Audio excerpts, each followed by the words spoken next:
사실 상우의 입장에서 생각을 해보자면은 좋은 학교 나와가지고 뭐 좋은 직업을 갖고 승승장구했던 건 사실이지만 어쨌든 현실은 이렇게 시궁창에 들어와 있는 상황이잖아요. 근데 굳이 뭐 쌍문동의 자랑, 서울대 조상우 어떻겠어요 마음이. 저 새끼 진짜 그만 좀 했으면. 안녕하세요, 내부자들입니다. 안녕하세요. 네, 지난번 오징어 게임 리뷰 재밌게 보셨나요? 오늘 두 번째 리뷰 시간입니다. 전 세계에서 넷플릭스 1위를 기록하고 있는데요. 꼭 보시면 좋을 것 같고요. 수작입니다. 저는 오징어 게임에 대해서 좀 안 좋게 얘기하는 사람들도 있더라고요. 그러니까 다른 서바이벌 물들하고 비교하면서 조금 뭐 허술하다라든지 이런 평들을 하시는 분들도 있던데 저는 개인적으로 수작이라고 생각합니다. 감독 인터뷰에서 그렇게 얘기하시더라고요. 그러니까 이거는 게임에 집중한 게 아니라 그 캐릭터에 집중한 게 차이다. 캐릭터가 가진 서사가 중요한. 그냥 우리 일반적인 사람들이 서사를 가진 사람들이 그냥 이런 압도적인 게임을 만났을 때 어떻게 대처하는가를 보여주는 거죠. 사람들의 심리를 또 그래서 분석을 하는 게 의미가 있는 것 같아요. 그렇죠. 네. 그래서 더 저희가 분석하는 게 맞지 않나. 그렇게 되고요. 네, 오늘 분석할 인물은요. 기훈과 상우입니다. 네. 최후의 2인. 네, 그렇죠.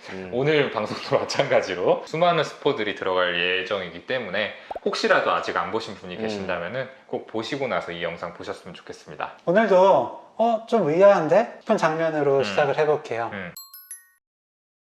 거의 가장 마지막 부분에서 다 같이 식사를 하고 난 뒤에 오래 알고 지낸 동생인 상우를 기훈이 죽이러 가려는 그런 장면이 나오거든요. 결국 새벽이 만류를 하긴 하지만 도대체 그 동생의 상우를 죽이려는 그 심리는 뭘까요?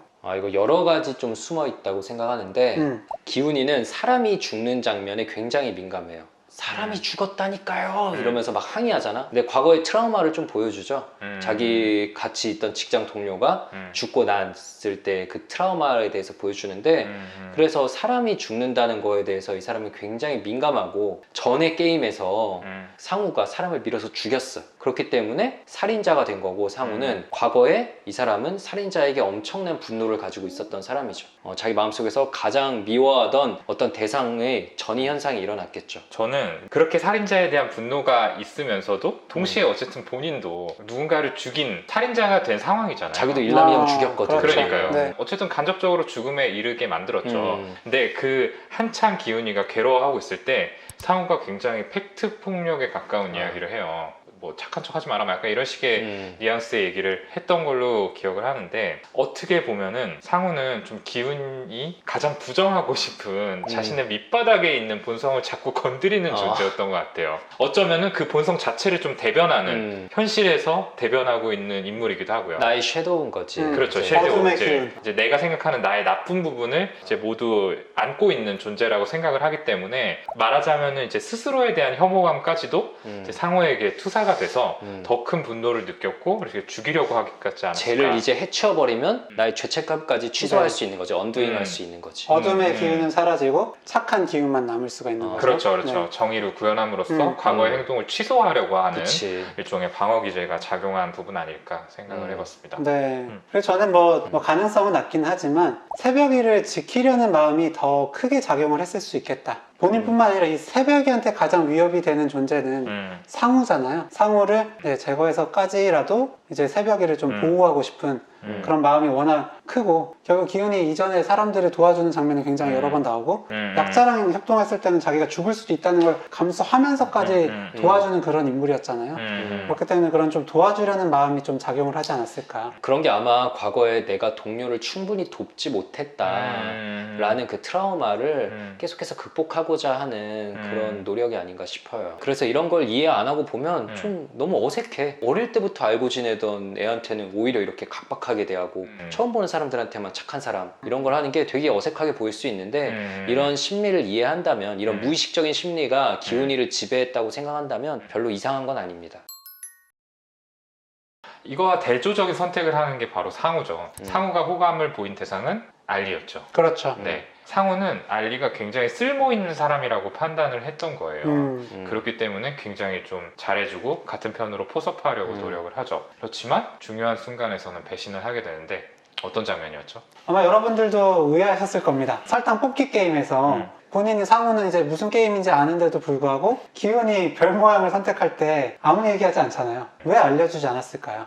기본적으로는 굉장히 자기 중심적인 사람이에요. 나에게 도움이 되는지 안 되는지에서만 이 사람의 가치를 판단하는 사람이기 때문에 엄밀히 말하면은 옆에 동료들이 도움이 될 수도 있지만 그 틀에서는 경쟁자잖아요. 결국엔 내가 이 돈을 획득하는 데 있어서 방해물이 될 수 있는 존재들이기 때문에 또 제거하고 싶은 마음이 작용하지 않았을까 생각을 해봅니다. 근데 참 저는 이게 근시안적인 태도인 것 같아요. 왜냐면 당장 이 포켓게임이 끝난 밤에 네, 어둠 속에서 막 살인하는 맞아. 네, 그 장면이잖아요. 본인 말고 다 죽었으면 상우도 거기서 죽었을 수도 있거든요. 그러니까 사실 아직 게임의 초반 단계에서는 같이 살려서 같이 가는 게 중요한데 그런데도 알리지 않았다는 거는 근시안적인 태도인 거에 추가로 사실은 상우가 기훈에게 좀 열등감이 있지 않았을까? 네, 뭐 그런 생각을 좀 해봤습니다. 어렸을 때 그 오징어 게임하는 장면이 첫 장면이잖아요. 거기서 보면은 기훈이 최전방 공격수로 나가서 승리를 하게 만드는 그런 사람인데 보면 항상 그런 포지션이었을 것 같단 말이에요. 약간 골목대장 같은 그렇죠. 네네. 휘어잡는. 약간 어렸을 때는 되게 동경하면서도 되게 열등감을 심어주는 그런 인물이지 않았을까요? 네. 어린 시절의 기억은 굉장히 강력해요. 그래서 그 감정이 좀 뿌리 깊게 남아있을 수도 있겠다라는 생각이 드네요. 그리고 사실 기훈이가 좀 눈치 없이 오지랖이 넓긴 해요. 맞아. 그러니까 묘하게 좀 건드려요. 그러니까 사실 상우의 입장에서 생각을 해보자면은 뭐 좋은 학교 나와가지고 뭐 좋은 직업을 갖고 승승장구했던 건 사실이지만 어쨌든 현실은 이렇게 시궁창에 들어와 있는 상황이잖아요. 근데 굳이 뭐 쌍문동의 자랑, 서울대 상우 어떻겠어요 마음이. 저 새끼 진짜 그만 좀 했으면. 제가 마치 김중우 스님이 뻑하면 저한테 이런 문제는 네. 오 박사님, 뭐 오동훈 전 소아 교수님 정신과를 전공하신 혹시 그래서 좀 없애고 싶어? 아니 뭐 비유를 하자니까 뭐 이런 얘기들까지 나오네요. 뭐 그렇습니다. 네. 네, 저는 좀 이입하게 되네요. 상우 기훈 생각할게. 근데 내가 열등감이 있었나 봐. 내가 석사까지밖에 못 해가지고. 나는 그리고 상우가 우승을 하고 나갔을 때 되게 새 출발하고 싶을 거잖아요. 그런 점에서 기훈을 되게 끊어내고 싶었을 것도 같아요. 기훈이는 나가서 엄마한테 얘가 여기서 돈 벌어온 거다라고 말할 수 있거든. 근데 어쨌든 이 상우라는 인물도 좀 굉장히 여러 각도에서 볼 수 있을 것 같은데요. 입체적인 인물이죠. 네. 마지막 장면을 보면은 그 결국에 자살을 하게 됩니다. 거기서 왜 기훈을 죽일 수도 있었을 것 같거든요. 그러니까 저는 그 앞쪽까지 그 상우가 나쁜 놈이라고 생각했어요. 그래서 당연히 기훈을 찌르지 않을까라고 생각을 했는데 결론적으로는 그 정도 나쁜 놈은 아니었다. 뭐 이렇게 정리를 할 수 있겠네요. 진짜 대부분의 사람은 자기가 우선이에요. 그걸 비난할 수 없어요. 맞아요. 비난할 수 없어요. 그냥 저는 아마 상우가 진짜 가장 일반인스러운 캐릭터지 않을까 싶어요. 그래서 저는 또 사람들이 상우를 싫어하는 거 아닐까 싶어요. 너무 비슷해서? 우리도 저럴 수 있는데 우리의 그런 추악한 측면을 대신 보여주는 대상이니까 오히려 더 증오하고 우리랑 분리시키려고 하는 아까 말했던 그런 심리가 있지 않을까 생각을 합니다. 그리고 그 456억 원이라는 네, 어마어마한 상금을 가지고 나오게 된 기훈. 근데 돈을 1년 동안 안 써요. 왜 돈을 안 썼을까? 네, 그 심리는 뭘까 좀 얘기를 해볼까요? 이것도 이제 트라우마로 설명할 수 있을 것 같은데 옛날에 동료를 잃고 나서 엄청난 이제 죄책감으로 자기 삶을 거의 폐인처럼 지냈단 말이죠.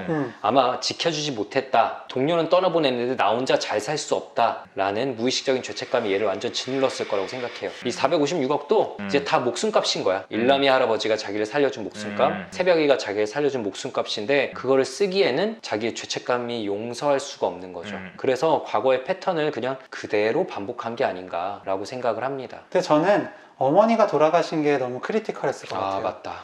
네, 그래도 만약에 어머니를 그 상금으로 살릴 수 있었다면 어머니한테 무조건 썼을 것 같거든요. 그래서 살렸다면 그 돈 썼을 것 같아. 결국에 구하지 못했는데 어머니까지도 구하지 못했을 때는 네, 그 죄책감이 네, 가장 극대화됐을 수밖에 없었을 거라 생각합니다. 네. 그리고 어쩌면 이제 그 안에서 했던 이제 본인 스스로 좀 부끄럽다고 생각되는 선택들, 할아버지를 속인 것 같은 그런 것들을 이제 정당화 시켜줄 수 있는 게 어머니의 존재였을 것 같거든요. 내가 그동안 엄마한테 매번 뭐 불효만 했지 제대로 뭔가 해주지도 못했다 라는 걸로 이제 좀 정당화를 하지 않았을까 싶은데 정당화할 수 있는 존재가 없어져 버린 거니까 오로지 그 죄책감을 다 받아내야 됐던 그런 상황이었을 것 같아요.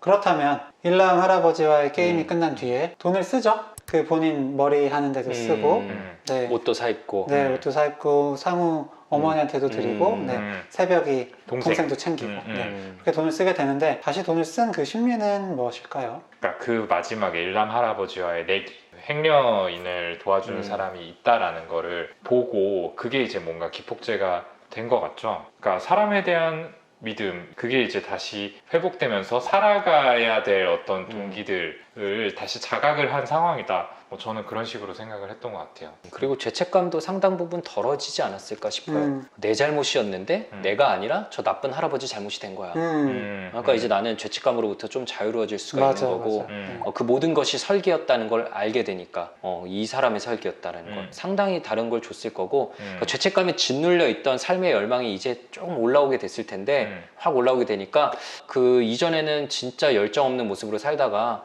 머리를 빨간색으로 염색한 건 아마 그 열망을 가장 심벌로 보여주는 색이 아닐까라는 생각이 들었고 개인적으로 굉장히 안 어울리긴 했는데요. 아, 이정재 얼굴로도 좀 커버가 힘들다.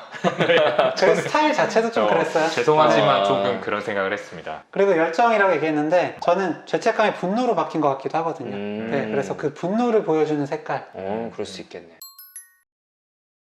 자, 그리고 이제 마지막 장면이죠. 기훈이 딸을 만나기 위해서 미국행 비행기를 타려다가 이제 그 전에 받은 오징어 게임 명함에 이제 전화를 걸게 되고 다시 한번 그 게임에 참여를 하겠다라는 의사를 밝히고 비행기에서 내리는 장면으로 끝이 나요. 우리가 지금까지 기훈의 심리에 대해서 쭉 이야기를 했는데 우리가 기훈의 입장이었다면은 이렇게 했다 안 했다 한번 OX로 결론해볼까요? 하나 둘 셋.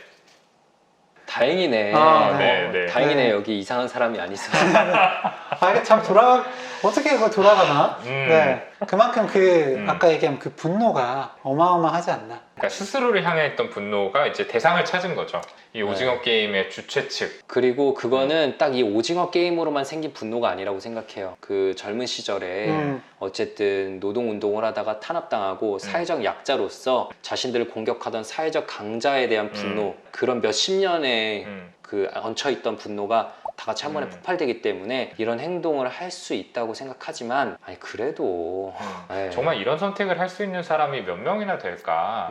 그냥 오히려 제 딸 만나서 좀 행복하게 살고 본인이 또 돌봐야 될 대상들이 있잖아요. 그들을 위해서 또 힘을 내서 살아가는 게 맞지 않을까라고 생각을 했는데 저는 이렇게 생각을 하다 보니까 이제 그 프론트맨의 존재로 생각이 좀 닿더라고요. 이 이병헌 씨가 맡은 황인호라는 캐릭터가 몇 년 전에 했죠.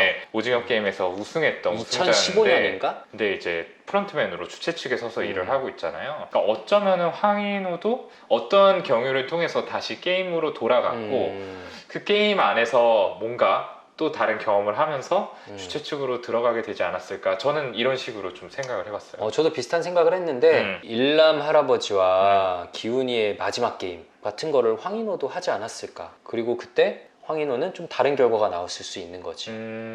그래서 그쵸. 이렇게 되지 않았을까. 그러니까 황인호도 이제 그 책상에 보면은 그 온갖 뭐 철학서적 같은 것들이 많이 모여 있었잖아요. 약간 현학적인 내용을 담은. 아마 사람의 마음, 사람의 존재에 대해서 많은 고민을 했을 것 같고 오징어 게임에 다녀온 이후에도 그런데 이제 일남 할아버지와의 승부에서 패한 다음에 일남 할아버지의 가치관을 그냥 받아들이지 않았을까. 그래서 그를 위해서 일하게 됐다. 이렇게. 그럼 왜 프론트맨은 비행기 바로 타라고 왜 돌아오지 말라고 했을까요? 그러니까 저는 그 부분에서 뭔가 황인호도 과거에 비슷한 기운과 같은 생각으로 돌아갔고 거기서 어떤 부정적인 경험을 하게 되지 않았을까. 과거에 자기를 보는 것 같은 느낌이 들지 않았을까. 그래서 너만은 좀 다른 선택을 나 같은 실수하지 마라. 바라는 그런 마음에서 본인의 존재를 드러내고 그냥 그 비행기를 타. 어리석은 선택하지 마. 이런 식의 얘기를 하지 않았을까 싶어요. 일남 할아버지였으면 다시 오게 했을 거거든요. 어떻게든. 빨리 와.